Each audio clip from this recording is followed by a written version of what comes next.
He knew exactly how the king's life is in danger. He tried to warn them. They threw him out. But for the king, tragedy has already started. So then they come back for him. Dominic was a dietitian in his previous life. So when the old lord was eating unhealthy food daily, he warned the chef that this would lead to a disease. But the chef didn't appreciate this, took offense, and sent Dominic away, calling him a quack trying to scam them for money. Later, the king gets him kidnapped and says that he already is suffering from the disease he talked to the chef about. King thinks it's a curse and asks Dominic how to cure it. Dominic says it looks like gout, for real. The other lord says yeah, that gout thing or whatever it's called. He asks if Dominic knows anything about that curse and says he feels like he's been cursed by someone. Dominic suddenly can't believe it. In his mind, he thinks gout is a curse. What kind of nonsense is that? It's obviously uric acid building up from terrible eating habits. 3 greasy meals a day with alcohol on top of that. What did you expect? But he can't just tell the old lord, "My lord, that's a disease." The lord is looking at him like he's some quack or dark mage trying to brand him. Then Dominic realizes, wait, if the lord really thought that, he'd be in a dungeon, not a bedroom like this. This old man is desperate to get rid of his gout. After understanding all of this, Dominic says that the pain usually starts suddenly, with swelling around the big toe or ankle. The Lord tells him to go on. Dominic says the pain tends to get worse at night or early dawn, and sometimes it doesn't even start in the foot. It can begin in the elbow or finger joints. Once it starts, even a breeze brushing against it hurts, but then some days it vanishes like it was never there. He asks if he's right. The Lord says yes, that's correct. Then Dominic says that this is not a curse. It's a disease called gout. The Lord asks if he's saying it's not a curse, then why does someone get this so-called disease? Dominic immediately explains that there are several causes, but the biggest one is diet. He says there's a substance called purine, or simply certain nutrients found in fatty foods, that doesn't get properly flushed out and builds up, starting problems from the extremities. The Lord says he's lived like this his entire life and was fine until recently, so why would it suddenly flare up now? Dominic explains that as people age, their digestive system weakens,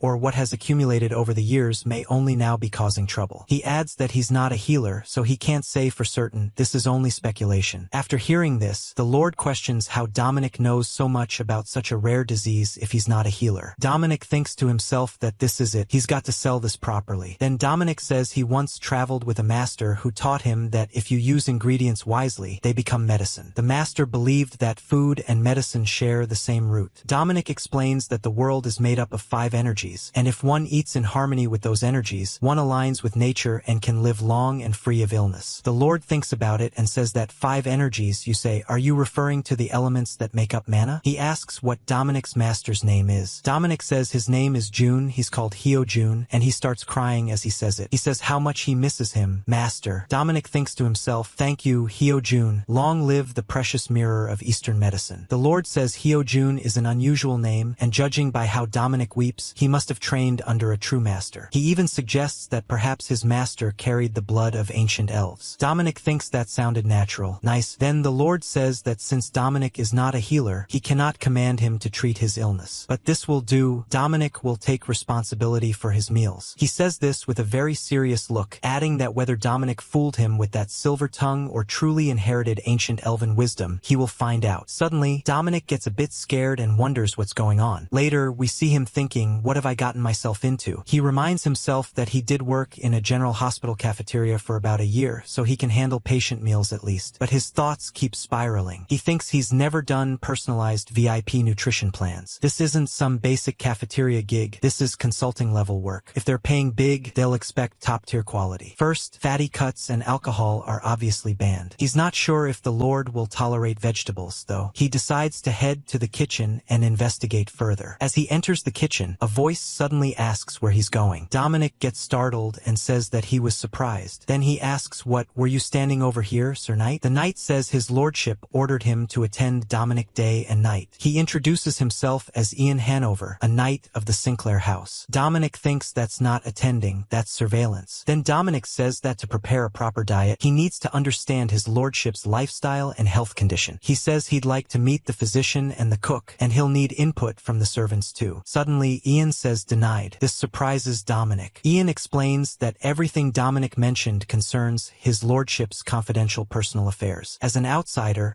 he neither needs to know nor is permitted to know. Dominic thinks, what is with this stubborn blockhead? He still says that since they told him to prepare the meal plan, he should go. Ian responds that he doubts his lordship meant it seriously. He says Dominic should simply compose a healthy menu and pass it to the kitchen. That will suffice. Dominic says understood and thinks, whatever. If something goes wrong later, it's on him. Ian adds that he honestly doesn't believe food could possibly cure illnesses. Dominic then says, Sir Knight, if I manage to ease his lordship's condition with nothing but food, will you reconsider your stance? Ian reacts with a what? Dominic, with an even more serious gaze, says that to some, food is just a simple meal, but to others, that single meal can mean everything. Even Ian gets a bit intrigued. He admits Dominic is right and says he wasn't trying to mock the starving. He only meant that rice cannot become medicine. Dominic replies that regardless, he has received his lordship's command and will do his utmost. He asks Ian to kindly refrain from interfering. Ian says Dominic's tone seems rather insolent. Dominic says not at all and thinks that he may be a knight, but he's still his lordship's guest. There's no reason for him to shrink back. As Dominic moves ahead, a weapon is suddenly held close to him, and a voice asks where he's headed. He screams a bit on seeing the sword so close and says he's heading to the kitchen. Why? Ian stays silent for a moment, then says the kitchen is the other way. When Dominic finally reaches there, the chef says that the quack didn't die and crawled back again. Dominic responds, hey now, what kind of unlucky thing is that to say? It's a misunderstanding, head chef. The chef says he heard the knights drag Dominic off and figured he'd been chewed out, but guess not. Then he asks what brings Dominic here. Dominic says he's been tasked with managing his lordship's meals for the time being. This shocks the head chef. He calls Dominic a rotten brat trying to steal his job and says he's got a rabbit-like daughter and a bear-like wife to feed. At this rate, he'll be the one dying. Dominic quickly clarifies that he misunderstood. He says he's only there to sort the ingredients. He's just an assistant, nothing more. The chef questions it. His assistant? Dominic says yeah. Let's call it that. Then Dominic thinks, does kitchen hazing exist here too? The chef says that everything that reaches his lordship is already top quality. Dominic replies that more importantly, he needs to filter out ingredients that don't suit him. He explains that everyone has a different constitution, and they need to identify what's specifically bad for his lordship. Ian chimes in, asking if ingredients suited to one's constitution really exist. Dominic says of course, even the mana Ian trains with daily contains different energies, doesn't it? He asks if there's a particular energy that resonates especially well with him. Ian admits that's true. Dominic continues, saying that if even mana aligns with one's constitution, then so do ingredients grown while absorbing the world's mana. Naturally, their effects differ depending on the person. The chef, now impressed, says he thought Dominic was a fraud, but that's surprisingly persuasive. He asks if from now on Dominic will pick out ingredients unsuited for his lordship's constitution. Dominic says exactly, and adds that the head chef grasps things quickly. Then Dominic thinks that this world's foundation in nutrition science is seriously lacking. If he starts rambling about nutrients, no one will understand, so he has to explain it like this. He then asks if it's true that his lordship once reached a remarkable level as a knight in his youth. Ian confirms that it's true. He even served as captain of the Imperial Guard. Dominic adds that now that he's retired, his training volume must have decreased compared to then. Ian agrees, saying the Lord still trains privately, but it can't compare to his active years. An active knight's regimen is beyond imagination. Dominic says that even if his lordship's training has lessened, his food intake wouldn't have been cut in half, right? After thinking for a bit, the chef says he doesn't know how much the Lord ate in his youth, but the butler who served him for years said his portions haven't changed much. If anything, his lordship eats at least 1.5 times what an ordinary person does. Maybe that's why he's filled out lately. Dominic says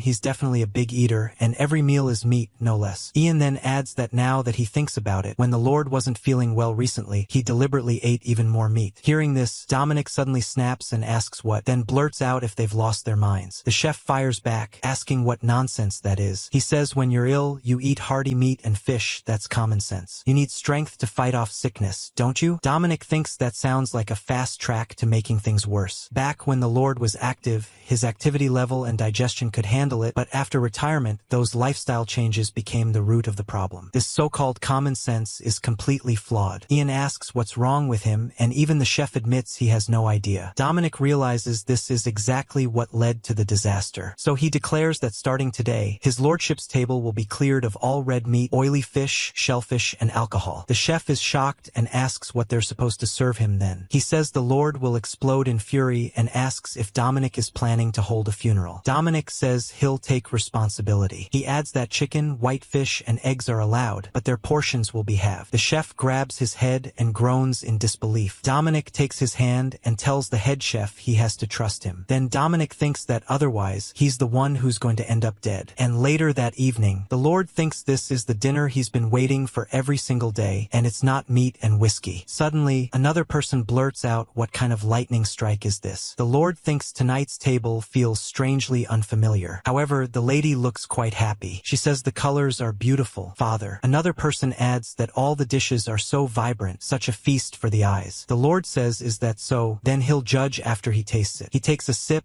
and immediately notes that it's not wine. The other person says this is pomegranate, isn't it? The lady says the tartness really whets the appetite and asks how it is. The Lord says, not bad. He thinks to himself that it has a gentle acidity balanced with the sweetness of seasonal fruit, even a slight bitter finish. It has the complexity of a fine wine. Then he looks at the next plate and asks what this is. Dominic explains that it's finely chopped button mushrooms, asparagus, and broccoli, sautéed in olive oil, then simmered with fresh milk and cream. He tells him to give it a try. The Lord takes a spoonful and puts it in his mouth, and he can't believe what he's tasting. The kids immediately panic and ask if he's alright. The Lord suddenly snaps, calling Dominic a scoundrel and demanding to know what he put in the food. Then he cuts himself off. He thinks that it fills the mouth with a nutty richness, almost like roasted nuts, with a texture that's smooth and velvety. Dominic explains that it's mushroom soup with asparagus and broccoli. He adds that mushrooms help improve digestion and prevent atherosclerosis. Asparagus is rich in potassium and vitamins, and broccoli has anti-cancer properties, boosts immunity, and helps prevent osteoporosis. The Lord thinks to himself that he never expected spirit vegetables to create such depth of flavor. Then he admits Dominic has some skill. He'll give him that. Dominic thinks that if the Lord didn't like it, he'd have his head already, so there's no need to scare people like that. Then Dominic says now for the main dish. As he thinks to himself, good, they've survived so far. And as the main dish is brought in and the children watch, Dominic thinks it's time to land the knockout blow. As the main dish arrives, Dominic presents it as a cod steak infused with 5 herbs to elevate its aroma. He explains that it's low-fat, high-protein, relieves fatigue, restores stamina, promotes vascular health, and is good for bones, liver function, and immunity. The Lord says fish steak,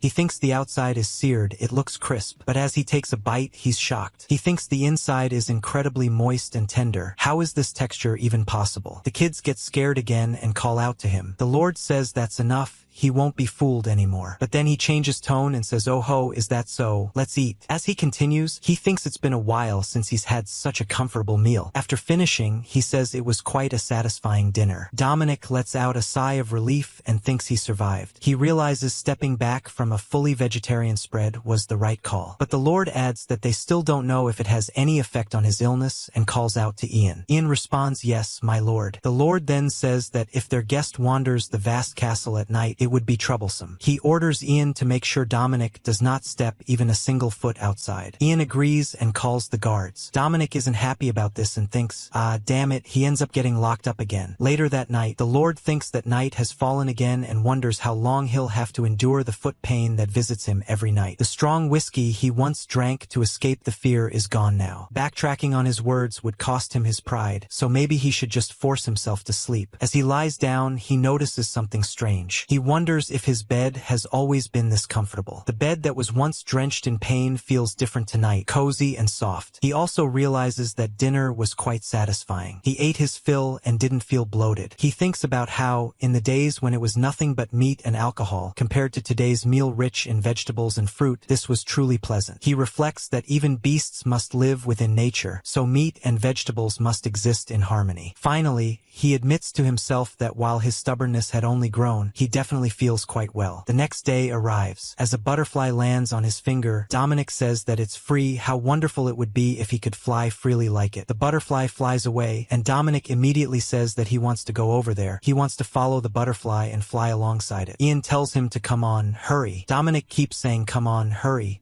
hurry. Ian starts getting frustrated and snaps, asking if Dominic has no hands or feet, he should move himself. Dominic yells back that Ian said he wasn't allowed to take a single step. He asks if Ian has any idea how hard it is not to let his feet touch the ground. He adds that it's already been a week since his lordship suddenly entered cloistered training, and he never said Dominic could go home, so isn't that why they're stuck like this? Besides, he's been properly preparing the meals as ordered, so Ian should hurry up and push him. Ian can barely take it, but Dominic keeps insisting, push, so Ian finally gives in and starts pushing him. Then Dominic casually asks if anything really changes from cloistered training. Ian explains that to surpass one's realm, one must gain enlightenment, and cloistered training is the best way to avoid distractions. Dominic thinks this sounds straight out of a martial arts novel. He asks how long it usually takes. Ian says it varies by person, it could take hours at best or years at worst. Dominic is shocked and repeats years, thinking that if it really takes that long, then this is completely hopeless. Ian stays silent and keeps pushing. After a while, Dominic asks if his lordship left any word about where he should be confined. Ian pauses and says there was no such instruction, was there? Dominic then explains that he has already written out the diet plans and handed them to the head chef. As long as he doesn't run away, that should be enough, right? Ian thinks for a moment, clearly surprised. Then later that afternoon, Dominic is seen reading a letter. It says that the Evergreen Village chief may return home now. However, each week someone will be sent from the castle, and Dominic is to record in detail the Lord's diet and recipes. In exchange, he will be paid gold every month, as long as he fulfills his duty faithfully. Dominic finally feels relieved. He says, "Yes, my lord," and thinks he'll just treat this like a one-week business trip. Ian then tells him to pack up. They're leaving. Dominic agrees right away, but then notices Ian's bag and asks where he's going. Ian replies Evergreen. Dominic reacts in surprise, realizing Ian is coming along. Ian explains that it's his lordship's order to escort him, just in case he tries to flee, calling him a sly little rat. Later, Ian arrives with Dominic at the village. Dominic points ahead and says that's Evergreen over there. Ian looks out and says so it's by the sea? Dominic replies that he already told him. It's a fishing village. He even says how many times does he have to repeat it. The previous chief spots him right away and calls out that the brat actually made it back alive. Dominic shoots back, asking what, was he supposed to come back dead? Uncle Kalen, the previous chief, brushes it off and says whatever, he's just glad Dominic is safe. He tells him to get over there and help. Dominic gets confused and asks if something happened. Uncle Kalen says the devil's hand has appeared in the sea. Dominic thinks, what is that even supposed to be? But Ian immediately reacts with concern and asks if he really said the devil's hand. Dominic thinks he's the only one who doesn't know what that is. Ian asks if the devil's hand has already started growing on its own. Uncle Kalen quickly clarifies that no, it's the farmer turtle season, and it looks like they've already laid eggs along the beach at the edge of the village. Ian says this is bad, worst case scenario. Dominic finally asks what in the world they're talking about. Ian fires back, asking what kind of fishing village chief doesn't know this. Dominic awkwardly admits he's not actually a fisherman, and thinks it's not like he became chief because he wanted to. Uncle Kalen explains that the devil's hand is a sea plant cultivated by farmer turtles. He adds that maybe you could call it a sea tree. When fully grown, it's easily 3 times the height of a grown man. Because of those things, fishing boats can't even set sail. And even if you cut them down while dodging the farmer turtles, they grow back just as dense within days. He continues that that's not even the worst part. The farmer turtles are vicious. They chase away all the big fish near the coast, so the villagers return empty-handed. Ian finds it strange and says he heard farmer turtles rarely show up near beaches where people live. Uncle Kalen casually says that's nothing special. When they first built the village, he got scammed on the land deal and had no idea farmer turtles would show up every few years. Hearing that, both Ian and Dominic are stunned and think he's actually laughing about it. A little later, as they head toward the edge of the land near the sea, Uncle Kalen says they'll get a better view from here. Ian looks out and says it's pretty big. Uncle Kalen explains that there are a lot of farmer turtles this time, and it looks like they planted almost fully grown devil's hands right from the start. Ian says it looks peaceful to him. Dominic agrees it looks peaceful, so what's so serious about it? Ian tells him to look closely at the sea. Dominic squints and says he doesn't see anything. Ian suddenly shouts, telling him to look at the black things rising over there. Dominic finally spots them and casually says seaweed. Ian freezes, confused, and asks what? Dominic repeats that where he's from, they call that seaweed. Then he jokingly asks why Ian is suddenly discriminating against regions. Ian looks again and admits it really has grown thick. Dominic nods and says yeah,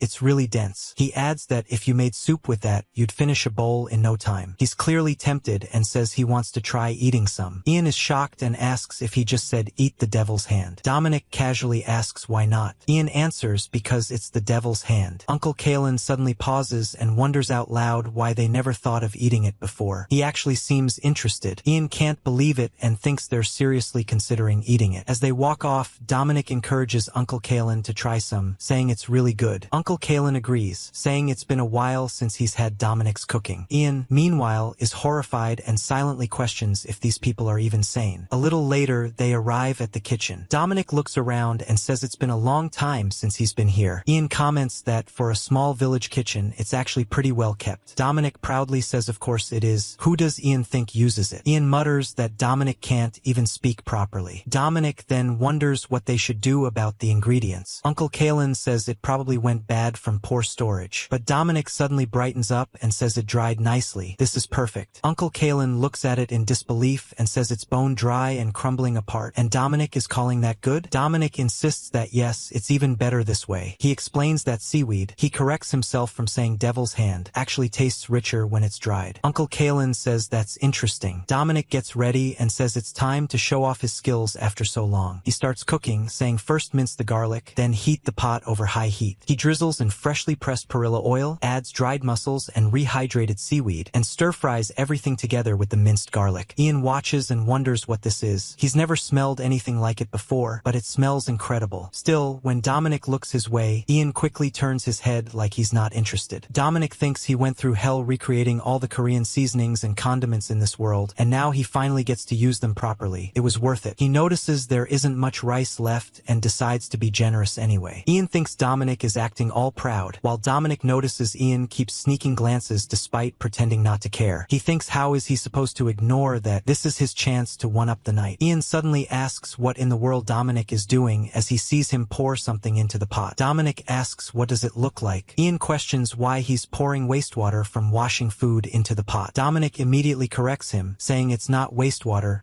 Rice rinse water is basically the golden rule for soup. He explains he already threw away the first 2 washes in case there was dirt. He adds that rice water contains starch, lipids, vitamins B1 and B2. It helps ingredients blend their flavors, removes fishy smells, and cuts bitterness. Then he tells Ian to stop interrupting if he doesn't know what he's talking about. Ian pauses, a bit stunned, and admits he didn't understand half of that, but asks if Dominic is saying it's good. Dominic fires back, asking if Ian has been fooled his whole life or something. Then Dominic shifts tone and says that Ian isn't like the other knights. He doesn't look down on commoners, treats Dominic casually, and even speaks respectfully to Uncle Kalen. He also acknowledges the head chef's position at the Lord's castle. But Dominic adds that Ian is too rigid. As he continues cooking, he tells Ian that maybe he should try to understand and accept cultural differences. Just then, as Dominic finishes up, Uncle Kalen happily comes over with a dish and says he fried up a fish. Dominic says he was wondering where Uncle Kalen went and thanks him. He adds that the rice is ready, so they should hurry and sit down. Ian calmly looks around, then takes a sip of the soup. He thinks this dish was really made from the devil's hand. Dominic explains it's seaweed soup with mussels. He says it improves blood circulation and supports bone and gut health. It's rich in iron, calcium, iodine, and omega-3, good for preventing anemia, high in dietary fiber, and helps with constipation and cholesterol. He even adds it's especially good for postpartum recovery. Ian thinks he can't hold back. His hands and mouth are moving on their own. He keeps eating more and more while Dominic watches him. Dominic then asks Uncle if it's good. Uncle Kalen happily says it's delicious and asks for another bowl. Dominic jokingly reminds him that rice is expensive. Then Dominic asks what they're going to do about the seaweed, the devil's hand. Uncle Kalen says that if the knight helps drive off the farmer turtles, they'll have to pull it all up by the roots. Dominic points out that they just said it was delicious. Are they really going to throw it away? At that, they all just stop and look at him. The cart pulls up, and a voice complains, asking if they really have to stop here too. Another voice adds that it just looks like some tiny village with nothing to sell. An older man laughs and tells him not to judge a place by its appearance. He says who knows, one day this little fishing village might flourish. huge. And for a small merchant group like theirs, every trade partner matters. You have to understand the value of each customer. The younger one laughs and agrees, calling him Grandpa. Then he realizes Evergreen was a fishing village and says the name is kind of misleading. Uncle Kalen greets them warmly, calling out to the old man. Dominic also greets him and asks if he's been well, village chief. Uncle Kalen immediately tells him to drop the village chief title, saying it was a hassle, so he handed it over to this punk, adding that Dominic is still as stubborn as ever. The merchant gets straight to business and says he brought 3 sacks of rice this time, asking what they think. Uncle Kalen says of course they'll buy all of it, but more importantly, Dominic cuts in and asks if they've eaten. He serves them the seaweed soup he made earlier. The merchant looks at it and asks what that black thing is. Uncle Kalen casually says they call it seaweed or something and tells him to try it. It'll warm him right up. The grandson tastes it first and excitedly tells his grandfather to try it, saying it has a deeper flavor than most seaweed stews. As the grandfather tastes it, he realizes the rich flavor isn't coming from meat, it's coming from that black ingredient. His merchant instincts kick in, and he immediately recognizes it as a jackpot. Dominic, with a slightly mischievous expression, asks how much they should prepare and adds that there's more than enough supply. A few days later, at the Lord's territory, a man is worrying about his wife. He thinks she gave birth recently but still hasn't regained her strength. She barely eats, and her milk isn't coming in properly. As he walks around, he suddenly notices a delicious smell. Then someone starts shouting, calling people to try a sample. He says if they like it, they can take some home. He introduces it as seaweed, no, devil's hand soup, the sea vegetable that farmer turtles supposedly feast on after laying eggs. He claims it's especially good for pregnant women and new mothers. The man immediately takes some home. His wife sees it and asks what it is. He says they told him it's really good for postpartum recovery and that they even showed him how to cook it. Just wait a moment. Meanwhile, Anton is out in the streets shouting that seaweed is for sale, perilla oil included. He calls people to try it, saying the price is 50 cheap. A man excitedly says his wife finally got her strength back and her milk is flowing well again. He asks for 2 sets, no 3. Another person jumps in, asking if it's really true, then says give him 1 right now. Someone else says it really helps with milk production and asks for 1 too. Another adds that his daughter just gave birth recently, so he'll take 3 sets as well. Anton smiles, thinking this might actually sell out completely. He realizes he needs to secure more stock and wonders how that young village chief knows all this. Cut to Dominic, laughing and jumping with joy. He says he couldn't even try making it before because rice was too expensive, but now he finally can. He's glad the seaweed is selling better than expected. Anton keeps asking for more shipments too. Looks like his luck is finally turning around. Then Ian walks in and points out that the pot is overflowing. He adds that the spicy aroma is filling the air. Dominic grins and says this is how you're supposed to eat tteokbokki, asking if Ian wants a bite. Ian says thank you, and once again they start eating something new and tasty. Dominic happily says he's going to enjoy this. Even Ian can't wait and says me too. But just as they're about to eat, a man suddenly arrives and calls out for Dominic, the village chief of Evergreen, to heed the command of the Lord. The room quickly fills with the Lord's men. One of them reads out that the Count of Sinclair, Lord of these lands, has spoken. Dominic, village chief of Evergreen, is to present himself at Sinclair Castle at once. Soldiers have been dispatched, and refusal will not be accepted. Dominic is visibly shaken after hearing this. Another man adds that he has also received the Lord's order to watch over him. Ian steps in and says they should at least confirm what this is about. But later, the Lord coldly repeats the order. Make sure he does not step even a single foot outside. The guards respond, yes, my lord. And just like that, they take Dominic away. Dominic thinks, damn, not again.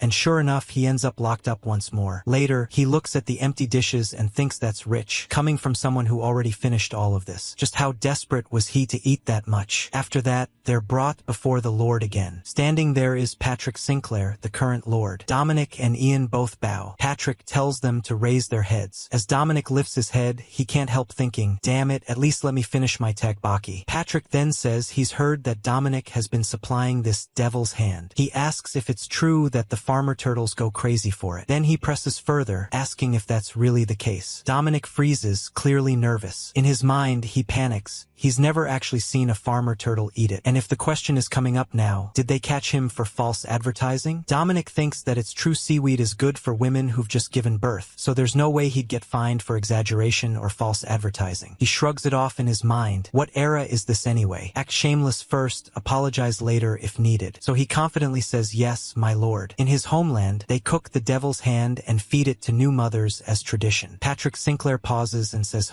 is that so? He adds that he knew from from the moment Dominic was entrusted with his father's meals that he was unusual. His homeland must be quite unique. Then Patrick turns to Ian and asks what he thinks of this man's conduct. Dominic nervously glances at him and whispers to say something good, even bribing him with tteokbokki in a hushed tone. Ian stays quiet for a moment, then says Dominic is a man of considerable knowledge when it comes to ingredients. He adds that Dominic views the world without prejudice and has the courage to assert his beliefs regardless of rank. Patrick listens closely. Ian continues, saying that at the same time, Dominic blends idealism with practicality to solve problems, making him useful wherever he is placed. Patrick nods and says that for the notoriously picky Sir Ian Hanover to praise someone like that, very good. If even his character is sound, there's no need to test him further. Then he reveals that his wife recently gave birth to a precious son. Dominic is surprised and immediately congratulates him. Patrick continues that 2 days after giving birth, she still hasn't left her room, so he wants to entrust Dominic with his wife's postpartum care starting today. Dominic is caught off guard and thinks this is one sudden job offer, but he quickly agrees on the condition of 1 gold coin per week. In his mind, he celebrates, thinking his era of success has begun. Later, outside a room, a voice suddenly shouts, "Absolutely not." Another voice tries to calm her, asking her to at least hear him out. The woman refuses, saying she doesn't need it. She's already overwhelmed, and now they're sending a cook. Is this some kind of joke? Outside, Dominic mutters that there goes his weekly pay. He asks Ian if she's always been this sensitive. Ian says he's never personally served her, but she wasn't known to be like this. Even he can't make sense of it. Then a maid comes out and apologizes, saying the Countess hasn't had any appetite lately. She adds that she will report this to the Lord herself. Dominic thinks that the Lord said she hasn't left her room since 2 days after giving birth. She eats the seaweed soup just fine, so she does have an appetite. Then why suddenly? Then it clicks. He remembers his previous life when his sister gave birth. He recalls how swollen she was afterward, almost unrecognizable. Looking at the situation now, he realizes this is most likely postpartum edema. The swelling must be severe. He says that out loud, and the staff lady is surprised, asking how he knew. Dominic explains that her body is storing water and fat to produce breast milk, and for a quick recovery, diet is absolutely crucial. He says he can help. The staff lady asks him to wait a moment. Dominic thinks that this is the Lord's first child. A noblewoman who already moved very little must be moving even less now. As the staff lady prepares to enter, Dominic continues thinking that if she had been eating alongside the old lord's rich, salty meals, that would only make things worse. Before they go in, Ian tells Dominic that when he spoke about him to the Lord, he emphasized his strengths. He says he trusts Dominic will resolve this by relying on those strengths again, and tells him to do well. Dominic, slightly caught off guard,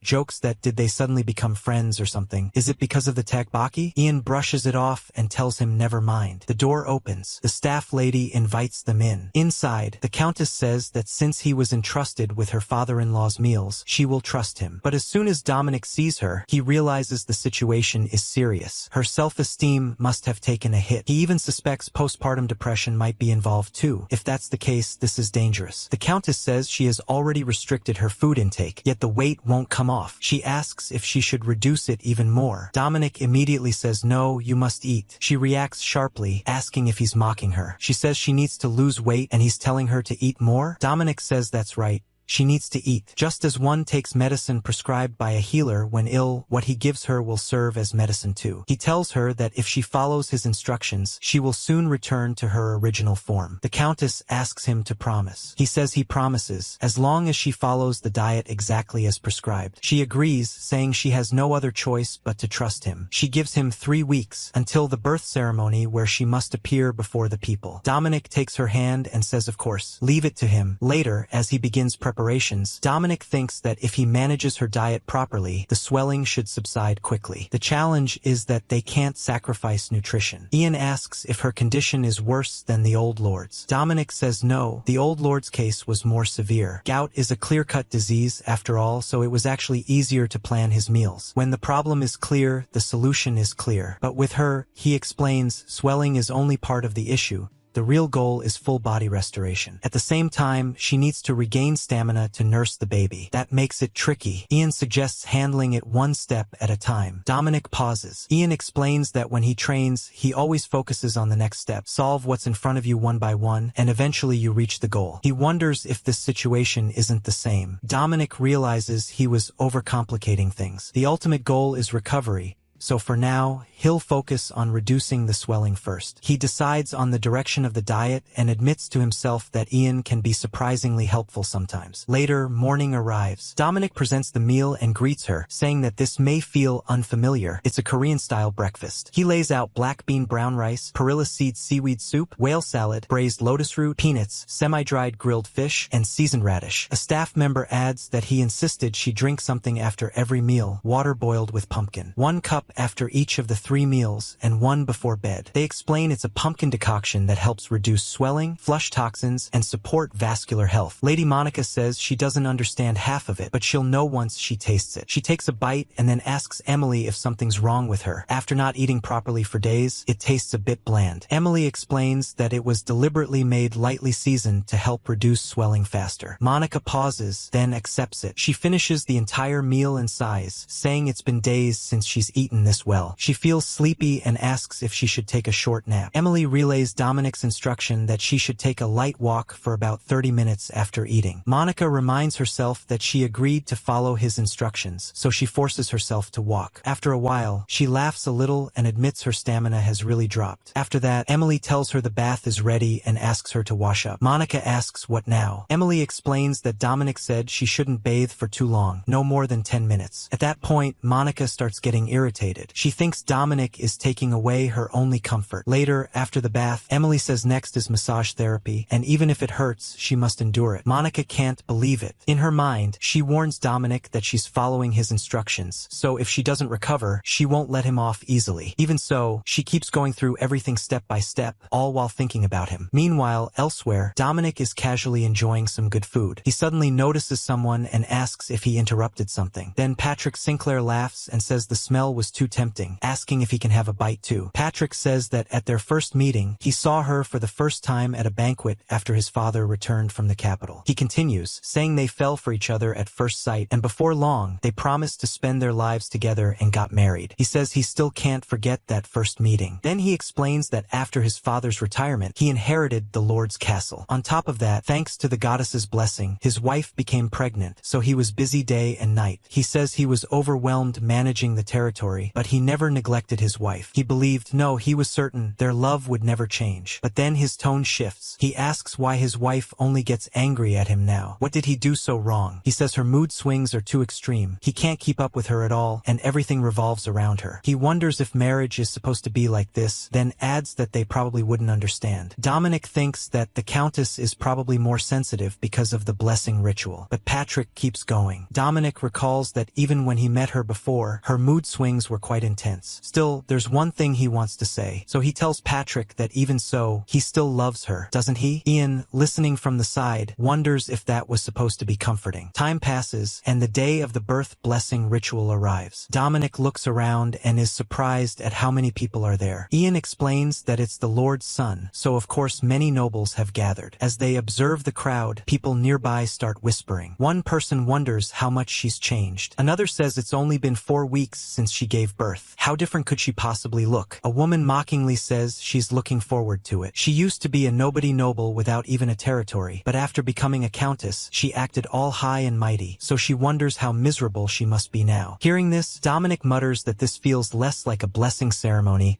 and more like a gossip session. Ian admits that while it's not entirely like that, some people definitely have their attention elsewhere. Then Ian turns to Dominic and asks if he's really that relaxed. It's only been 3 weeks. Shouldn't he be worried about whether the Countess has shown any results? Dominic replies that as long as she followed his instructions, there shouldn't be a problem. Ian immediately calls him out, saying he sounded so confident before, but now he's pushing the responsibility onto her. Dominic says no, he trusts her. He says the lady has strong willpower. He corrected both her diet and lifestyle, so the results should show quickly. Once the swelling starts going down, it drops fast. Ian stays silent, thinking, trust, huh? Then the announcer calls for attention and declares that the blessing ritual will now begin. He says life is always precious, and this ceremony is to celebrate the birth of new life. He asks everyone to bless it with one heart and one mind. Dominic and Ian listen along with the crowd. The announcer then calls for Patrick Sinclair and his wife to make their entrance. The choir begins to sing cheering as the couple steps forward. The crowd reacts instantly. One person says she barely looks any different from before giving birth. Another says they heard she was severely swollen, so how did she manage this? Someone else is shocked, saying there's no way. Another whispers that this doesn't look like someone who gave birth just weeks ago. Did she use magic? Meanwhile, Ian watches quietly and thinks that the village chief can't even handle mana, has terrible adaptability, and doesn't have the talent for magic, and yet, somehow, his words carried a strange weight. He wonders if it's confidence. Where does that kind of belief even come from? Then Dominic casually says it looks like he'll have to head back to Evergreen right after today's party. Ian is surprised and asks if he's giving up his position as the ladies' diet manager, especially when he was so excited about earning 1 gold coin per week. Dominic shrugs and says he can manage her diet remotely, just like he did with the former lord, by sending letters weekly. His pay might be reduced, but it can't be helped. In his mind, though, he's thinking about opportunity. Right now, he smells money. Later, at the party, everyone is enjoying themselves, but one woman stands off to the side, clearly jealous. A servant approaches her and says she has arrived. The woman asks if she found anything. The servant confirms that someone has been assigned to professionally manage the countess's meals. The woman frowns and asks, "Meals? A chef?" The servant clarifies that not exactly a customized diet. The woman narrows her eyes and asks if he's not a chef. Then who is he? The staff says that apparently it's the village chief from a small village within the count's territory. Hearing this, the jealous woman thinks to herself that a village chief won't be easy to bring here. If the Sinclair family protests, it could cause quite a stir. The staff agrees it could create unnecessary trouble and rumors. The woman hesitates, thinking that drawing attention again would only put them at the center of gossip, but she can't just give up. If even the countess managed to change like that, then maybe her own body could change too, if it's that same person. Later, Dominic wakes up early and wonders who it is at this hour. Uncle Kalen is already there, laughing. Dominic asks what brings him here so early. Kalen jokes about Dominic's reaction and tells him to relax his face, asking if he really hates seeing him that much. Dominic asks if something happened in the village while he was gone for a month. He points out that Kalen said he'd send a letter if anything important came up, but he didn't receive anything. Kalen laughs and says something important did happen. He hands Dominic something and tells him to open it. Dominic asks what it is and opens it, only to find a pile of gold coins. He bursts out laughing, realizing it's the money from selling the seaweed. Kalen explains that it was sent by the Anton Trading Company a few days ago, and this is Dominic's share. Dominic is surprised and asks if Anton became independent from his grandfather. Kalen confirms it. Business partners increased faster than expected, so Anton made the call. He says the kid has guts, and it's all thanks to Dominic. They made way more money than they ever did from fishing. Dominic shakes his head and says there's no way he could have harvested, washed, dried, and packed all that seaweed alone every day. This was all thanks to the village's fishing cooperative. Then he suddenly says Kalen came at the perfect time and asks him to take a look at something. He shows him a large map. Kalen is confused and asks what in the world it is. Dominic looks serious and says that if this works out, their village will never have to worry about food again. Near the beach, a group walks along the shore. Dominic points out that this beach has shallow waters and curves inward, so the waves aren't strong. Uncle Kalen agrees and says that's exactly why they can't even launch fishing boats here. It's basically a dead spot, just a place for kids to play. Even the farmer turtles don't come this way, and the white sand spreads out beautifully like a painting. Dominic looks around and says it's perfect. Kalen asks what he's getting at. Dominic smiles and says they're going to put nature and relaxation front and center. They'll turn it into a resort. Everyone is confused after hearing that. Even Ian looks puzzled, especially when he sees construction already happening around the beach. He blurts out what in the world is going on. Nearby, an excited worker is cheering everyone on, shouting that they can do it and even dancing around with sticks. Ian asks Dominic what he's doing. Dominic casually replies that he's supervising construction. Ian points out that this is the first time he's seen a supervisor who hates getting his hands dirty this much. Then he tells him to wrap it up and follow him. Dominic asks where they're going. Ian says it's the village chief's meeting. It's already been a month. At the meeting, someone announces the next agenda item. They say that since they're giving clothes as a gift to the newborn young master of the count's family, it would be best if the colors don't overlap. One village offers to prepare green clothes. Another says they'll handle blue. A third interrupts, arguing that they already claimed blue earlier. Someone else snaps at them to put out their sigil before speaking. Dominic watches this and thinks they should just draw lots or something instead of arguing. Then a staff member informs them that the soldiers are currently in outdoor training, and after the Lord gives a speech, he'll be having lunch with them. The meeting leader says they should go as well. Others get excited, saying it's great luck to see the Lord today. Dominic, on the the other hand, thinks what's so lucky about it sounds like a hassle. He decides he'll just go and clap along with the crowd. As they arrive near the training grounds, one of the older men comments that the training looks tough. He starts rambling about how there's no war now and questions whether this can even be called real training back in his day. But before he can finish, Dominic notices one of the soldiers training and immediately thinks something's wrong, dehydration, maybe even vomiting. He walks up and asks when it started. The soldier, breathing heavily, asks if he means him. Dominic quickly checks and asks if he's had symptoms like nausea, chills, diarrhea, or fever. The soldier admits he started feeling nauseous that morning. He has chills and his stomach hurts too. He clearly isn't well. Dominic thinks, since this morning, he immediately heads to the kitchen. The chef greets him, saying he figured Dominic would show up for the village chief meeting and asks him to lend a hand. But Dominic cuts straight to it and asks if he can look around the kitchen. The chef shrugs and says sure, there's nothing special there anyway. He asks if Dominic is looking for something specific. Dominic scans the area and suddenly says he found it. He points to a box and asks if those oysters were delivered yesterday. The chef confirms they were and insists they were packed with plenty of ice, so they shouldn't have gone bad. Dominic asks if they were served to anyone. The chef recalls that he gave some to a soldier named Mickey, saying the guy loves shellfish. Whenever there's a delivery, he comes to help out, so the chef even made him some ceviche to taste. Dominic pauses at that ceviche. He thinks about it, raw seafood mixed with lemon juice, vegetables, and herbs, a delicacy especially near the coast, but eating it raw can easily lead to problems like this. The chef gets defensive and says he already checked everything. It didn't go bad. Dominic firmly says it did go bad, it's shellfish poisoning. The chef is shocked and repeats it, shellfish poisoning? Then he looks at Dominic in disbelief, saying he didn't expect the village chief to know about something like that. But then his tone hardens. He says shellfish poisoning usually happens in winter. He warns Dominic that he's holding back out of respect, but if he walks into someone else's kitchen making accusations like this, it won't end well. Dominic says that just because it's summer doesn't mean shellfish poisoning disappears. He explains that in hot weather, people usually avoid raw food because it spoils easily, so cases are actually harder to notice. He points out that the soldier, Mickey, is already showing symptoms: dehydration, diarrhea, chills, and muscle pain, and it all started that morning. The chef freezes, then asks if that's really true. Dominic continues calmly. He says none of the other soldiers have symptoms, only Mickey. And since it started this morning, assuming a 1 to 2 day window, what does the chef think caused it? The chef's face turns pale as it clicks. He starts spiraling, thinking that under normal circumstances it might not matter, but right now they're in extreme heat training, personally overseen by the Lord. If something goes wrong, he'll definitely get fired. Then what about his daughter's tuition? His retirement plans? Worse, his wife will kill him. And what if he gets imprisoned for causing troop losses because of food? He's completely panicking. Then Dominic steps in and says he'll help. The chef is stunned and asks what. Dominic smiles and says they've built some rapport, so now that he knows what's going on, he can't just walk away. The chef nearly breaks down in relief and calls out to him gratefully. Dominic quickly shifts focus and says it's almost lunchtime, so they need to change the menu fast. But the chef hesitates. He explains that extreme heat training assumes real combat conditions,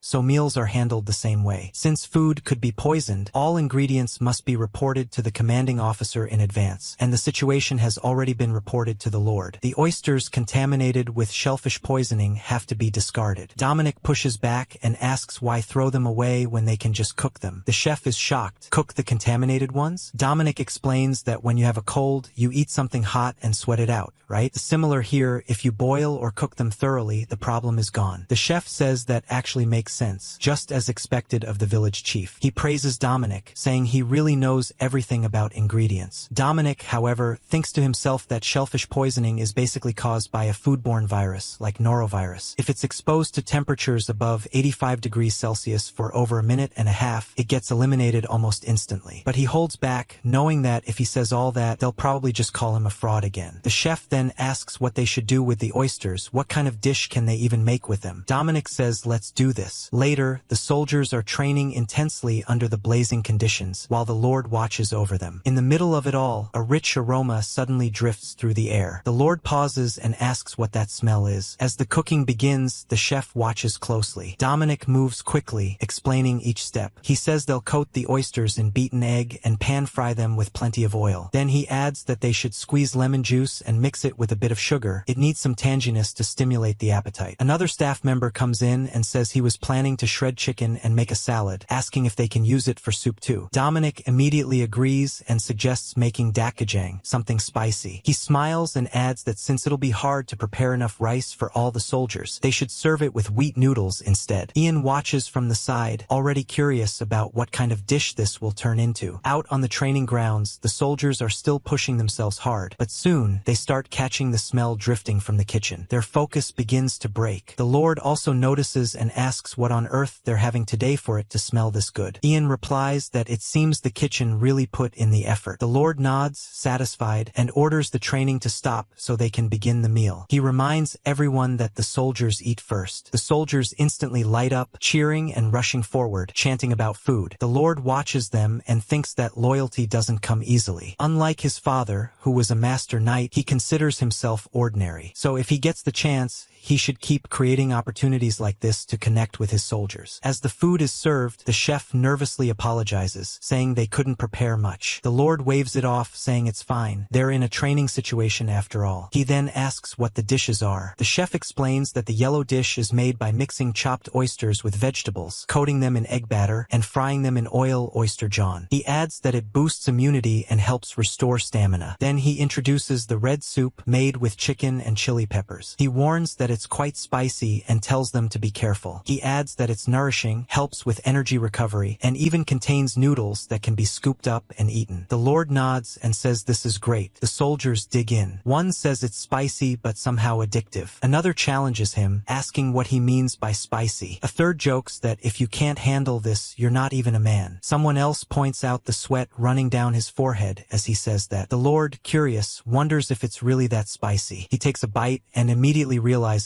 yeah, it's definitely spicy. The Lord thinks it's a completely different kind of spice from the tteokbokki the village chief made before. This one feels like it clears out your insides. He takes another bite and says, wow, this is good, really good. The chef nearly breaks down in relief, saying he's alive thanks to the village chief. Later, Dominic and Ian stand aside watching the soldiers enjoy the meal. Dominic says he's glad everyone likes it. He was worried the strong aroma might be too much. Ian asks if he doesn't intend to tell the Lord about his contribution. Dominic looks confused and asks why he would. Ian points out that from what he's seen, Dominic and his village could use the Lord's support. Wouldn't this be a chance to earn a reward? Dominic just laughs and says Ian is too naive. If it's obvious to everyone that you did something remarkable, do you really need to show it off? Ian asks what he means by that. Right then, a voice calls out to the village chief. It's the chef, who excitedly thanks Dominic, saying that thanks to him, they got through this safely, and the Lord even granted a special bonus. Dominic sighs and asks if he really couldn't keep quiet about it. The chef apologizes and says of course not. He wants to give Dominic the entire bonus, but he can't take away the shares of the kitchen staff, so he asks him to understand. Dominic nods and says they worked hard too, he gets it. Then another attendant approaches and asks Dominic, the village chief of Evergreen, to follow him. He says Dominic will be meeting the Lord shortly and should adjust his attire. Dominic agrees. As he turns to Ian, who still looks confused, Dominic smirks and says see, no need to push it further. Ian stays silent, but inwardly feels like smacking him. Later, Dominic stands before Patrick Sinclair again. The Lord says that if Dominic hadn't stepped in, the soldiers would have suffered greatly. He admits he's already lost count of how many times Dominic has helped him. Dominic humbly says it's nothing. The Lord adds that Dominic called it a seashell marinade, and thanks to him, it turned into a delicious meal. Dominic responds modestly, but in his mind, he notes that the Lord eats the head chef's food every day, so he must have immediately realized someone else cooked this. Still, the fact that he even identified the shellfish preparation so quickly shows he's quite capable. The Lord asks that if he were to entrust Dominic with managing the kitchen and household of the castle, would he refuse? Dominic answers politely that he appreciates the praise, but there is already a skilled head chef serving there, and more importantly, his village is currently focused on a major project. They are putting everything into it, so stepping away now would be difficult. Patrick Sinclair becomes intrigued and asks about this project. Dominic sees the opportunity and explains that Evergreen, though under the Lord's rule, has always been a barren fishing village without any real specialty. Recently, things improved thanks to selling seaweed, but if the farmer turtles leave, that source of income will disappear as well. That's why he kept thinking and worrying, so the villagers wouldn't end up starving again. The Lord understands and says this project must be the result of that effort. Dominic confirms it. The Lord then admits that Dominic has been doing the kind of work he himself should have been doing as a ruler and offers to support him. Dominic immediately replies that his help is necessary, and that bold response makes the entire room fall silent. Even Ian is taken aback, unsure how to react, and for a brief moment even the Lord seems caught off guard. Elsewhere, a man clutches his stomach in frustration. Rondo, the guild master of a trading company. He complains that if Anton hadn't started selling that strange seaweed, he would have completely controlled the food trade within the Sinclair territory. Now, he's at risk of losing market share to a brat who isn't even 20 yet. Furious, he shouts at his subordinates to stop standing around and come up with a solution. One of them hesitantly suggests taking Anton down or even burning his warehouse, but Rondo immediately shuts him down, asking if he looks like some thug. He reminds them that it's been over 10 years since he left his mercenary life to become a proper businessman. Another subordinate then speaks more carefully, explaining that people are saying Anton's success is actually thanks to a village chief from a small fishing village called Evergreen, the one who figured out how to make the seaweed edible. Rondo listens and simply responds, asking what of it. The subordinate continues, saying that if they deal with that village, Anton will stumble as well. Once that happens, those fishermen will naturally fall in line, and while they're at it, they could even monopolize the seaweed too. Rondo pauses, then smirks, thinking it's a genius idea. He says it's actually a solid plan. Then he laughs and orders them to drag them all out, and to make sure that so-called village chief ends up crippled. The Lord asks if Dominic truly doesn't need his help, and Dominic calmly replies that he doesn't need assistance. He needs an investment. The word catches the Lord's attention, and he repeats it with interest. Dominic explains that if the Lord provides the initial capital, he will return it later along with profit. Patrick Sinclair is taken aback for a moment, then bursts into laughter, saying Dominic is far more interesting than he expected. While everyone else tries to drain his wealth, this man is proposing a proper deal and even promising returns. He agrees, saying that if it's a deal, there must be terms, and Dominic must have prepared them. Dominic hands over a document, which is passed to the Lord. After reading it, the Lord remarks that Dominic wants funding without interference and approves of that kind of backbone. He agrees to the proposal, ordering the treasurer to proceed with the investment, setting a repayment period of 10 years with interest slightly lower than the banking guild's average. Dominic feels relieved, bows deeply, and expresses his gratitude. The Lord, watching him, thinks that perhaps this project could turn their territory into something even the capital nobles would envy. Soon after, the news spreads, and excitement erupts in the village. Uncle Kalen excitedly announces that the Lord is investing in Evergreen, praising Dominic for pulling off something huge. Dominic casually points out that Kalen is holding the document upside down, which he brushes off with a laugh. Regaining focus, Dominic says that now that funding is secured, they need to move forward with construction. Kalen agrees enthusiastically, saying money was the biggest obstacle, and now that it's solved, it's time to celebrate. He suggests grilling meat, and the villagers immediately cheer, shouting for food and praising Dominic. Nearby, a few onlookers smile, noting that it looks like they'll finally have some fun for once. As night falls, the celebration continues, with people praising Dominic and saying he was different from the start. Kalen proudly claims that this success proves his sharp eye for talent, only for someone to immediately tease him by pointing out that he once skipped learning to read because he didn't feel like it. Kellen grins and says he saw it all with the eyes of a dragon. Someone instantly shoots back that it looked more like the eyes of crap, and Kellen snaps, threatening to shave his head bald. It's all loud and messy, until Dominic suddenly notices movement in the distance. He squints and points it out. Someone else takes a closer look and mutters that they don't look like friendly visitors, especially showing up right in the middle of their barbecue. Just like that, the mood shifts. The same uncles who were joking a second ago go quiet and tense up. Dominic can't help thinking these are the same guys who laugh through rough fishing days. When did they start looking this scary? Ian steps forward and says they'll handle it together. Kellen nods, clearly reassured. Ian tells Dominic to step back and hide, but Dominic is already gone, calling out from somewhere safe that Sir Knight can handle it. Ian just sighs, finding that weirdly irritating. The strangers get closer, and one of them shouts, asking who the village chief is and ordering everyone to kneel with their eyes closed. Ian doesn't even hesitate. He says they should take them alive and figure out who sent them. Kellen agrees, and the two of them rush in. Things explode into a fight almost immediately. The attackers are still on horseback, but they get dragged straight into a brawl. One of them yells in disbelief, asking if these are really fishermen and why they hit so hard. Another shouts for everyone to get off their horses. Someone else keeps yelling not to kill them, just knock them out, while another complains about all the instructions mid-fight. One of them even wonders if the villagers hired mercenaries. Meanwhile, the villagers don't say much, they just fight. Off to the side, Dominic is somehow still eating eating while watching all this like it's a show. He's honestly impressed. He thinks this is the first time he's seen these uncles fight properly, and they're actually really good. Way more intense than anything he's seen before. He even starts thinking he should cook better meals for them from now on, maybe proper snacks too. And then, just like that, it goes wrong. Someone slips up behind him without him noticing. Something sharp presses against his neck, and a voice says they found him. Dominic jumps, swearing under his breath. The guy behind him looks him over carefully and thinks he matches the sketch exactly. This has to be the village chief. The attacker tightens his grip and shouts for everyone to stop, warning that if they don't, their village chief is as good as dead. Kellen turns around and instantly panics, yelling Dominic's name. Another villager blurts out why he didn't hide properly. The man holding Dominic barks at them to drop their weapons and raise their hands, telling them to cooperate if they want him alive. Kellen doesn't hesitate. He starts yelling that they'll do whatever he says, just let Dominic go. Dominic, meanwhile, is thinking, are these guys serious right now? Behind the attacker, Ian is already moving, slowly circling in. The tension is thick. Then one of the attackers suddenly notices and shouts to his leader that there's a knight behind him. The man freezes for a split second and turns. Too late. Ian lunges forward, but the attacker panics and snarls that if it comes to this, he won't go down alone. He tightens his grip, clearly about to take Dominic with him. Kellen shouts in desperation, yelling Dominic's name again. Ian also calls out and rushes in faster, still a moment too slow, and then something unexpected happens. Dominic moves first, grabs the attacker, and flips him clean over his shoulder. The man hits the ground hard. Dominic just stands there, stunned. He looks at his own hands like he doesn't understand what just happened. Kellen stares at him, wide-eyed, asking what that was. Dominic, still confused, says it was an over-the-shoulder throw. Kellen bursts out, asking if he really just did that, saying he's got some serious moves. Dominic is just as shocked, wondering if he actually pulled that off. Does he have some kind of hidden talent? The villagers immediately crowd around him, hyped, telling him to try it on them too, joking not to complain if something breaks. Off to the side, Ian watches quietly, his expression changing slightly. In his mind, he wonders what he just saw. Did mana actually move inside the village chief just now? But when Dominic tries to repeat the same move on Kellen as a joke, he completely fails. That only makes Ian more suspicious. Now he's certain of one thing, he has even more reason to keep an eye on him. Not long after, Anton arrives and explains the situation. He says these guys have been lurking around their shops for a while, so they've been watching them too. This isn't the first time they've pulled something like this. Someone asks if they're always this bad, and Anton says yes, they're infamous for it. He's heard they'll use any dirty trick, no matter how dangerous, just for money. Still, even he didn't expect them to go as far as open looting. One of the captured men scoffs and says who the hell this Rondo is supposed to be. He insists they're just bandits, not anyone's underlings. From the way Anton talks, he guesses this Rondo guy sounds just like them. Dominic lets out a small laugh and steps forward. He says, really, you're telling me you don't know? He adds that if they had answered properly, he was planning to let at least one of them go. What a shame. That immediately changes everything. One of the bandits suddenly blurts out that he'll talk. Another quickly follows, saying pick me instead. In seconds, multiple voices start competing. Their leader looks furious, thinking aren't they supposed to be bandits? Dominic raises an eyebrow and points out how they were denying everything just a moment ago, and now they've completely changed their tune. Honestly, that just makes them more annoying. Then he asks if anyone else wants to volunteer. One nervous-looking guy steps forward and says he hasn't even been with them for 3 months. This is his first raid. If they spare him just this once, he swears he'll live honestly. Dominic looks at him for a moment, notices how soft his palms are, and decides he's probably telling the truth. He tells him to come along. The guy looks relieved and thanks him repeatedly. As they question him further, Dominic asks if it's true that the Rondo Trading Company gets ingredients so cheaply because they run farms at dirt prices. The young man nods and says yes. He doesn't know all the details, but he's heard that the farmers are people dragged in after failing to pay debts. Their land gets taken through loan sharking, and they're forced to work it instead. Dominic frowns and asks what they mean by loan sharking. There's supposed to be a maximum interest rate set within the Count's territory. The young man looks genuinely confused and asks if such a thing even exists. Dominic says of course it does. The boy scratches his head and explains that someone like Dominic, who can read and is educated, might know that, but ordinary people like them don't understand complicated laws. Hearing that, Dominic can't help thinking it's the same everywhere. Anton steps in and asks asks what else the boy knows about the Rondo Trading Company. The young man hesitates, then says they often raid small villages and shops, threatening and assaulting people. He adds that it's not confirmed, but he's heard they even set fire to rival businesses on purpose. Anton's expression changes immediately. He recalls a past incident and realizes that might have been them. He says they'll need proof that the head of the company actually ordered all this. The young man nods nervously and says he might have something. He explains that when they successfully complete jobs, they receive promissory notes. He pulls one out and says it was for a different job, but it was issued under the name of the head of the Rondo Company. He asks if that would help. Dominic looks at it, then lets out a small laugh. He tells the boy that he might not have to keep hiding or running anymore. The boy looks confused. Dominic explains there's something called extenuating circumstances. He says he'll keep the note until everything is settled and promises that they'll protect him in their village. The young man breaks down, thanking him over and over, saying he'll live honestly from now on. Later, the case reaches judgment. Rondo stands there, desperately protesting that it's unfair, that everything is a setup and he didn't do anything. Even with the evidence laid out clearly, he keeps insisting he's innocent. Patrick Sinclair watches, unimpressed, noting that even now he refuses to admit anything. Rondo continues to plead, swearing he's been wronged. Dominic and Ian stand nearby as the judgment is delivered. The authority presiding over the case finally cuts him off, saying there is more than enough evidence and witnesses, yet he continues to lie until the end. The verdict is then announced. 4 crimes including arson, assault, fraud, illegal loan sharking, human trafficking, threats, and robbery. All assets of the Rondo Trading Company will be confiscated, with part of it used to compensate the victims. In addition, Rondo is sentenced to forced labor with no possibility of pardon. Rondo collapses, still protesting. The final order is given: send him to the mines. Rondo breaks down as he's dragged away, shouting that this can't be happening and demanding to know what the people he paid off were even doing. Patrick Sinclair immediately picks up on that and asks what he means. Were there really people taking money from someone like him? The judge confirms it and says they'll investigate to the very end and root them all out. The Lord nods, satisfied, and tells them to proceed. The confiscated assets of Rondo are then presented, and even the Lord is a bit surprised by how extensive they are. He orders that anything easily liquidated be put up for auction immediately, with the proceeds going to compensate the victims. He also warns them to avoid any unnecessary trouble during the process. Everyone agrees, and preparations for the auction begin right away. Afterward, Ian asks Dominic what he plans to do now that everything's settled. Dominic casually says he'll try to grab as much as he can from the auction, especially the farm Rondo used for ingredients. Ian pauses and asks why the farm and not the company itself. Dominic explains he needs it for a cooking institute. He absolutely needs a stable supply source. That just confuses Ian even more, since he still hasn't fully understood Dominic's earlier resort idea. Soon, an announcer calls everyone's attention, declaring the auction will begin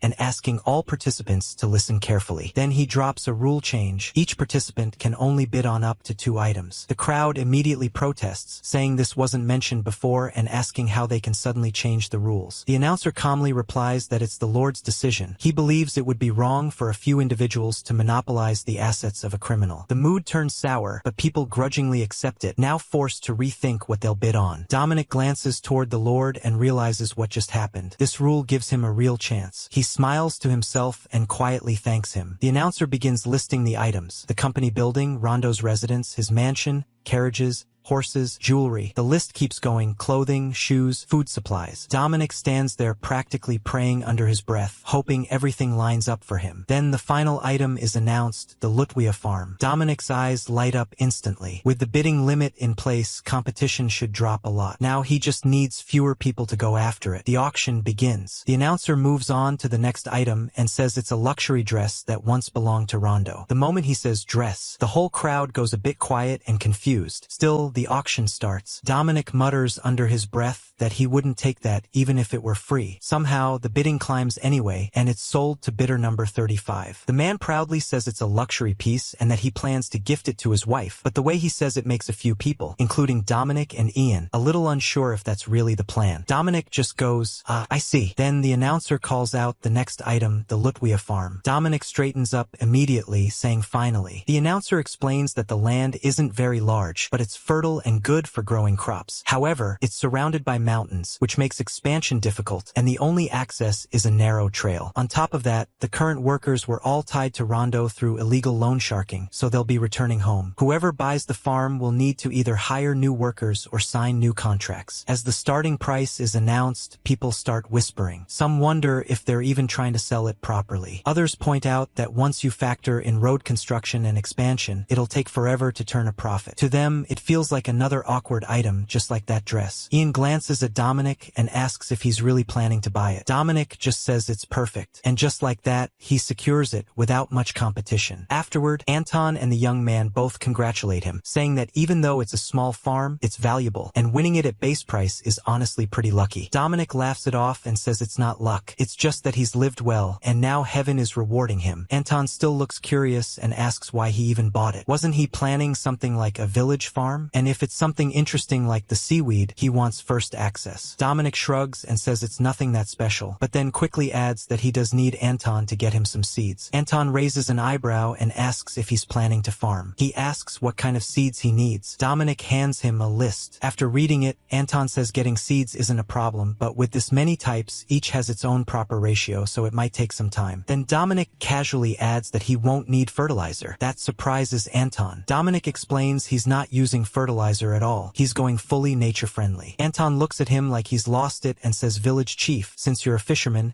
you probably don't know much about farming. Fertilizer is essential." Dominic cuts him off immediately, saying first of all, he's not a fisherman, and it's not like he knows nothing about farming either. Anton presses again, asking if he really won't use fertilizer. Dominic stays firm. He already said he won't. Then he asks if Anton has ever heard of organic farming. Anton just blinks and asks, "Organic? What?" Ian, standing nearby, quietly wonders what kind of trouble Dominic is about to start now. Anton sighs and says if Dominic is serious about using no fertilizer, no growth agents, and no pesticides, then he can still get all the seeds ready within 4 days. Dominic nods and asks if he can pay with seaweed and dried mussels instead. Anton agrees without hesitation, and that's enough for everyone to get excited again. A bit later, under the bright sun, a cart rattles along a rough path. Inside, Dominic is clearly not doing well. He's hunched over, coughing and looking miserable. Ian glances at him and asks if he's not going to stop already. Dominic shoots back that it's not like he can just stop this on command. Ian mutters that it looks like Dominic can't handle traveling very well. He adds that they were warned the road to the farm wouldn't be easy, and maybe Dominic shouldn't have gone so hard on the drinks the night before. Dominic complains that they said no one even uses this road anyway. Ian tells him to just hang in there. They're almost there. After a bit more struggling, they finally arrive. Dominic climbs off the cart, takes a look around, and immediately perks up. He says nice, they kept calling it small, so he expected something tiny, but it's still a proper farm. Ian shrugs and says, well, yeah. Dominic crouches down, grabs a bit of soil, and says that for its size it was expensive, but now he gets why. The soil is pitch black and incredibly rich. Ian nods like he understands, even though he clearly doesn't. Dominic claps his hands and says they'll take a proper look around later, but first, there's something urgent. Ian raises an eyebrow. Something urgent? Dominic answers without hesitation. Hangover cure. Ian looks at him like he's kidding and asks if they shouldn't check the farm first. Dominic waves it off, asking if the land is going to run away. Then he adds that Ian's going to eat too, right? Ian gives in and says, yeah, sure. Dominic immediately gets to work, saying first they boil some water. For a proper hangover soup, it has to be this. Then he pulls something out and smiles, saying good, it's still fresh. Ian leans in and asks what that is. Dominic casually says it's blood curd, cow's blood. Ian just stares at it and asks if he's seriously planning to eat that. Dominic just shrugs and drops the blood curd into the pot, saying some people can't stomach it no matter what, so he'll leave it out of Ian's bowl for now. Then he gets back to cooking like it's second nature, boiling the blood and offal, mixing pre-boiled Napa cabbage with soy sauce,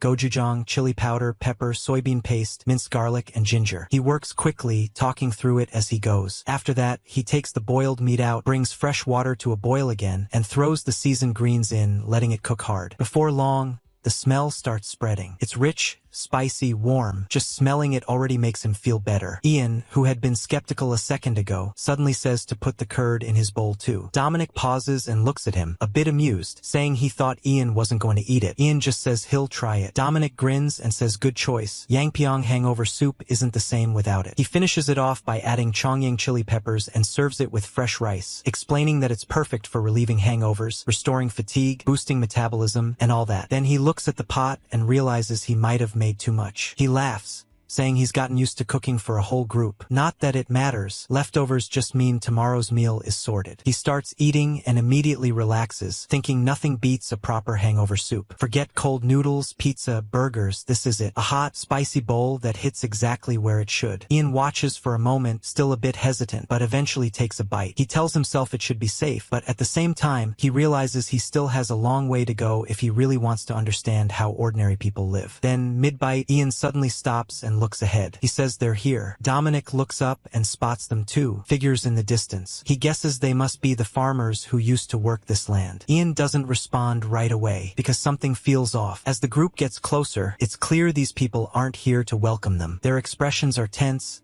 Some of them are holding tools, almost like weapons. One of them shouts, and just like that, the mood flips again. The farmers come marching in, tense and ready for a fight. One of them says they may have broken free from Rondo, but that doesn't mean the next owner will be any better. Another adds they should demand their rights now while they still have the chance. Their leader backs it up, saying they need to show who's in charge from the start. They stop in front of Dominic and ask if he's the new owner of the farm. Dominic nods and says, yeah, that's right. One of them immediately says they're not going to be anyone's slaves. Dominic looks confused and tells them they're not slaves. That throws them off. They pause, look at each other, and then awkwardly admit, wait, really? Dominic just says, yeah. Have they seriously been fooled this whole time? The tension melts almost instantly. They scratch their heads, a bit embarrassed, and apologize. Ian, standing there, is completely lost. Then suddenly a young man runs up, calling out to the village chief. Dominic recognizes him right away. Rocky. He's surprised and asks if Rocky lives here, then checks how he's been. He mentions the promissory note Rocky gave him helped a lot. Rocky smiles and says he just got back himself. Then he turns to his father and says this is the village chief from Evergreen he was talking about. His father immediately bows and apologizes for their earlier behavior, saying Rocky told them everything. He thanks Dominic for looking out for his son. Dominic waves it off and says it's nothing. Thanks to them, they caught the culprit and everything worked out. He adds that Rocky just got dragged into that mess. And in the end, things turned out well for everyone, including him getting the farm. Right then, almost on cue, everyone's stomachs start growling. Dominic notices and immediately offers for them to join the meal. No one refuses. They all start eating, and Dominic quickly realizes there's not going to be enough food. He looks around, thinking for a second, then decides to stretch the meal. He grabs some potatoes and starts peeling them. Ian steps in and asks what he can do. Dominic tells him to julienne the potatoes, thin,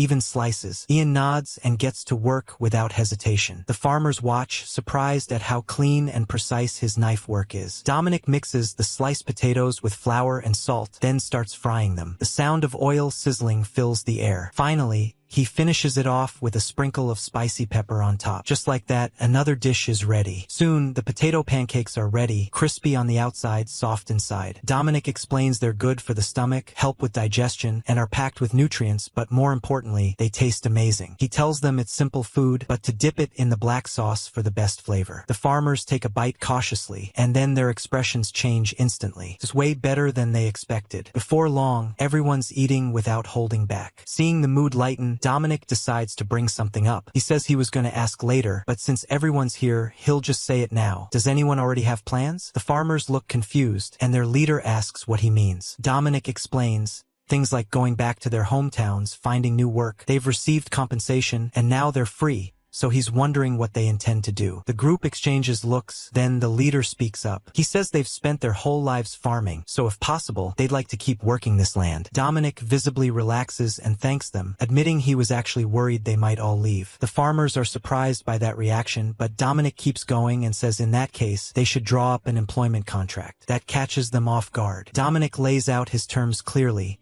No fertilizer, but all crops will go to him. In return, he'll pay them in gold, distributed 4 times a year. And if extra help is needed during harvest, he'll bring in more workers. The farmers hesitate. One of them asks if he really expects them to farm without fertilizer. Dominic says yes, it'll be tough, but that's how it has to be. The farmer nods slowly and asks Dominic to come with him for a moment. They walk a short distance and enter a storage area. Inside, the farmer gestures around and says these were all grown without fertilizer. Dominic Dominic looks around, stunned. He asks, "All of this?" The farmer sighs and admits the truth. They were actually planning to run away by fall. His son had been dragged off as forced labor, and all he and his wife got in return for their work were a few sacks of root crops. At that point, they figured they were doomed either way, so they stopped using fertilizer on half the fields. He gestures around and asks if any of this can even be sold. Dominic doesn't hesitate. He says of course it can all be sold, and he'll pay them for it separately too. In fact, thanks to this, he can move his plans forward much sooner. Rocky then steps in and hands Dominic a paper. He explains he drew a map to make things easier to understand. Dominic looks it over and is genuinely impressed. He thanks Rocky, thinking to himself that the kid really has a knack for this kind of work. If he learns to read and handle numbers properly, he'll be a huge asset. So Dominic turns to him and says Rocky should take charge of managing the farm's yield and harvest. Rocky freezes, pointing at himself in disbelief. Me? Dominic shrugs and says who else? He's too busy to handle everything himself. There's a lot to manage, and Rocky will need to learn reading and calculations, but if he's willing to take it on, Dominic will support him. Rocky, still stunned, agrees and promises to do his best. The others start thanking Dominic as well, some of them even getting a bit emotional. Rocky quickly tells his father to get up, clearly embarrassed by all the bowing. Meanwhile, in another place, people are talking about Evergreen. Someone explains it's a small fishing village on the coast of Sinclair territory. They say the work there isn't too demanding. Basic second-class spells like alarm or copying are enough, but the pay is low, and it's so remote that hardly any mages are interested. That's why the village offers free room and board for up to 3 months just to attract people. Most of the listeners don't seem too impressed. But then, suddenly, one mage stands up without hesitation and says she'll go. She looks genuinely excited about it.